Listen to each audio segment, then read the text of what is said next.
Hi, I'm Rob Cram, and today we're taking a look at Namco Bandai's Star Trek video game, which ties in with the movie release and features the same cast of characters. This time, the lizard-like Gorn have taken a Vulcan artifact, which if they can harness its power, could spell the end of the universe as we all know it. Q Kirk and Spock of the Starship Enterprise, as the dynamic duo seek to save the day alongside the other members of the crew such as Bones, Scotty, Sulu and Chekhov. Story aside, is the game any good? Good can universally describe the nature of a person who, rather than spit on the homeless and deliberately run over old ladies crossing roads, actually helps others in need. It also describes the quality of something, albeit in a somewhat subjective manner, where the item being discussed, whether that be physical or otherwise, is generally perceived as likeable. In the case of Star Trek, the long-running TV series, it's highly regarded generally, and so there's a certain expectation with anything related. Cue Star Trek the video game, and good is not a word one immediately associates with the game. Movie tie-in games are usually complete rubbish, and to say that Star Trek breaks a mould would be telling porky pies. In fact, the problem lies with Star Trek from what's already available is a complete lack of vision, which ultimately leaves players with a product that's so lifeless and underwhelming that crap is probably a word far suited to its description.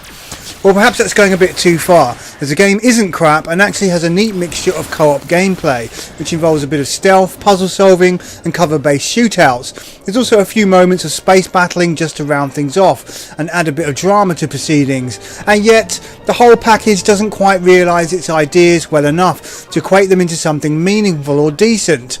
There are several glitches throughout the game where characters get stuck on the scenery, and if one is lucky to avoid them, then something else like the poor AI or of the partner character blows your cover when playing stealth, or accidentally gets killed, forcing a restart. Admittedly, there's more moments where the game plays just fine than the glitches, but still, the lack of polish really is highlighted here. There are also issues with the actual game design, which is often quite vague and seems to rest on pressing a single button to bring up the tricorder to do everything.